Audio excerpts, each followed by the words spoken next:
사무엘의 첫 사역은 회개를 선포하는 것이었습니다.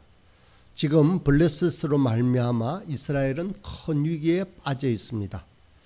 그때서야 이스라엘 백성들은 부르짖기 시작하였습니다. 우리도 위기가 오기 전까지는 기도하지 않습니다. 간절히 하나님을 찾지 않습니다. 가정에 문제가 생기고 사업이 난관에 빠졌을 때 그때서야 우리는 하나님께 부르짖습니다.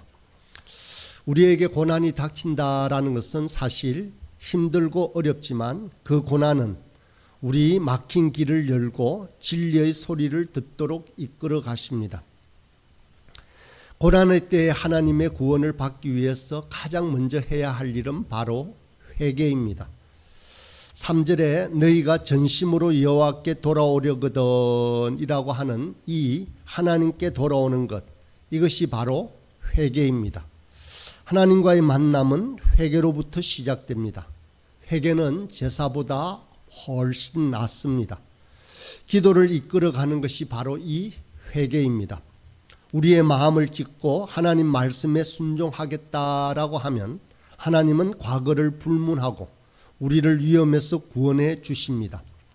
우리가 돌이키기만 하면 하나님은 과거를 묻지 않겠다라고 하는 이것이 얼마나 우리에게는 큰 축복입니까? 하나님께서는 우리가 회개할 때 다음과 같이 약속하십니다. 너희의 죄가 주홍 같을지라도 눈과 같이 희어질 것이요 진홍같이 붉을지라도 양털같이 희게 되리라. 회개의 은혜가 있는 이상 이스라엘이 돌이키기만 하면 하나님은 과거를 잊고 다시 시작하십니다. 그런데 이 회개는 마음을 찢는 정도에서 그쳐서는 안 됩니다. 반드시 행동이 동반되어야 합니다. 무엇보다도 하나님이 싫어하시는 죄와 우상을 버려야만 합니다. 3절 말씀입니다.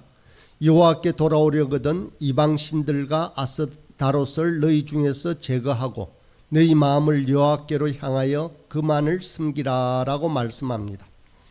이스라엘은 이 말씀에 순종하여 이방신들과 아스다롯 우상을 제거하였습니다. 그런데 이런 장면들은 우리에게 너무도 익숙합니다. 왜냐하면 이스라엘이 바알 우상을 섬기는 행위는 매번 반복이 되었기 때문입니다. 이스라엘이 망할 때까지 이러한 행위들은 반복이 되었습니다. 하나님도 참 지겨우실 것 같습니다. 이렇게 이스라엘이 바알 우상을 섬겼던 이유는 바알이 농사와 관련되어 있기 때문입니다. 바알 신은 폭풍과 비의 신이었습니다. 그의 무기는 우레와 번개입니다. 바알의 부인이 바로 아스다롯인데 이 둘의 관계를 통해서 비가 오고 풍년이 보장이 됩니다. 고대의 이런 깊은 미신의 풍습 때문에 이스라엘은 바알 우상을 떼어버리기 어려웠던 것입니다. 그런 점에서 바알 우상은 오늘날에도 살아있다 할 수 있습니다. 이제 바알은 그 모습을 바꾸어서 물질신 맘몬이 되었습니다. 오늘날 모든 행복이나 인생의 가치가 물질에 의해서 결정이 되어집니다. 우리의 모든 근심과 염려의 근원은 물질이라 할 수 있습니다. 예수님은 이 물질을 인격적인 존재처럼 맘몬이라고 불렀고 맘몬의 근거인 탐심을 성경은 우상숭배라고 불렀습니다. 이스라엘이 바알 신앙을 좀처럼 버리기 어려웠던 이유가 이처럼 이해가 되기도 합니다. 그럼에도 불구하고 하나님은 그것이 일시적일 망정 바알을 끊고 하나님을 찾을 때 이스라엘을 용서하였습니다. 미래에 또 같은 범죄를 저지를지라도 하나님은 그 마음을 그대로 받으십니다. 하나님은 다시 기회를 주시는 하나님이십니다. 그것이 바로 사랑입니다. 과거의 발목이 잡히지 않고 다시 시작하는 것, 그것이 회개에 담긴 하나님의 놀라운 사랑이라 할 수 있습니다. 사무엘은 온 이스라엘을 미스바로 불렀습니다. 미스바는 예루살렘 12km 북쪽에 떨어져 있는 도시입니다. 5절의 말씀입니다. 온 이스라엘은 미스바로 모이라. 내가 너희를 위하여 여호와께 기도하리라. 미스바에서 국가적인 대대적인 그러한 회개가 일어났습니다. 6절에 보면 미스바에 모여 물을 길어 여호와 앞에 붓고 그날 종일 금식하고 거기에서 이르되 우리가 여호와께 범죄하였나이다 하니라. 여호와 앞에서 물을 붓는다라는 것으로 보아 아마 정결예식도 행한 것 같습니다. 온 이스라엘이 종일 금식하며 지은 죄에 대해서 집단적으로 회개하고 있는 장면을 볼 수 있습니다. 하나님께서는 이 회개에 응답하셔서 민족을 괴롭히던 블레셋의 위험에서 이스라엘을 구원해 주셨습니다. 미스바의 원뜻은 망대라는 뜻입니다. 미스바는 영적인 망대입니다. 적의 위험 앞에서 회개와 기도로 국가를 위기에서 구원하였던 곳이라 할 수 있습니다. 이후 이 미스바 집회는 국가적인 회개의 모범이 되어서 그 이후 역사적으로 이러한 회개들은 곳곳에서 일어났습니다. 온 국민이 모여 금식하며 회개하였고 그 때문에 그 공동체나 국가가 위기에서 벗어났습니다. 제약의 성 니느웨는 온 국민이 금식하며 회개하였을 때 하나님이 그 심판을 돌이키셨습니다. 한국 교회에서도 마찬가지입니다. 국가가 위기에 처했을 때 미스바 집회가 자주 열립니다. 미스바 구국 대성회라는 이름으로 연합 집회나 대형 집회가 곳곳에서 열렸습니다. 성경에 모범이 있으니 꼭 필요한 집회라고 할 수 있습니다. 그런데 그런 집회들이 대부분 공허한 메아리가 되거나 식상한 모임이 되는 경우가 있습니다. 울부짖는 통성기도는 있지만 실제 무엇을 회개해야 할지 모르고 그 회개가 실제 삶의 행동의 변화로 나타나지 않기 때문입니다. 때로는 방공걸기대회처럼 이념적 구호만 남발하기도 하였습니다. 주로 서울시청 앞이나 정치적인 장소들에서 열리는데 그것은 결코 미스바가 아닙니다. 우리의 영적 망대가 아니라는 것입니다. 회개는 우상을 제거하는 행동으로 나와야 하나님의 응답이 있습니다. 하나님 대신 섬겼던 우상들을 내려놓아야 합니다. 한국교회는 우상들, 섬기고 있는 우상을 내려놓아야 하는데 대표적인 것이 만몬의 우상이고 권력의 우상이고 이념의 우상이라 할 수 있습니다. 이 세 가지는 모두 바알 우상 속에 숨겨져 있던 요소입니다. 그래서 한국교회는 이렇게 고백해야 합니다. 우리는 이제 물질을 신으로 모시지 않겠습니다. 그에 대한 실천으로 물질을 버리고 나누겠습니다. 또 권력이나 힘을 숭상하지 않겠습니다. 그 자리에서 물러나 낮아지고 섬기고 약자를 사랑하겠습니다.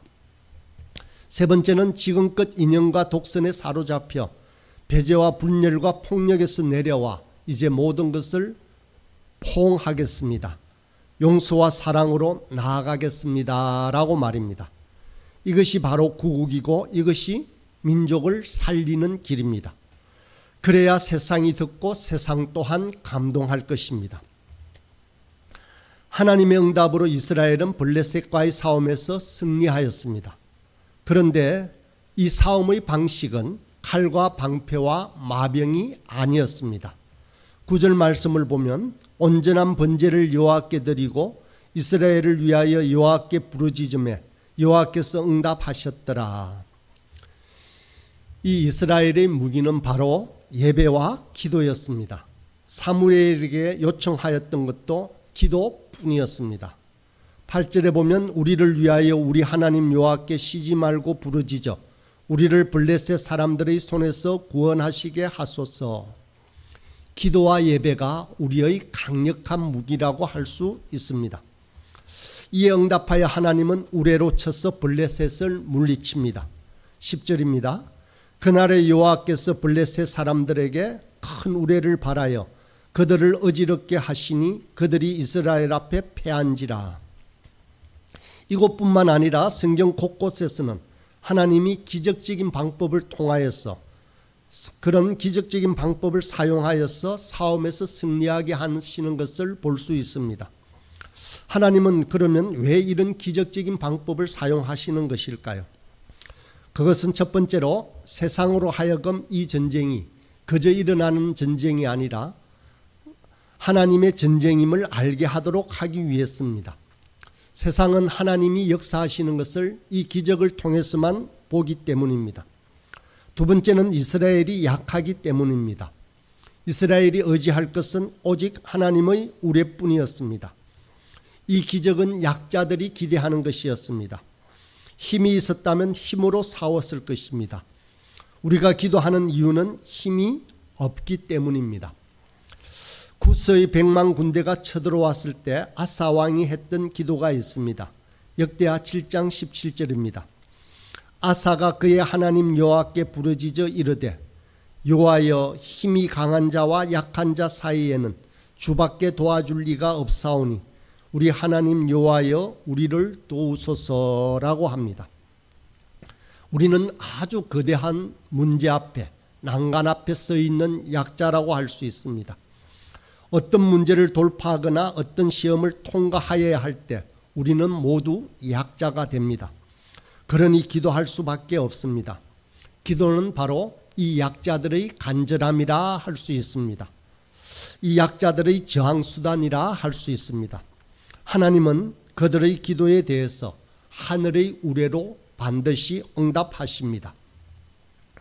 이제 블레셋과의 싸움에서 승리한 이후에 사무엘은 미스바와 센 사이에 돌 하나를 세우고 그것을 에베네셀이라고 부릅니다.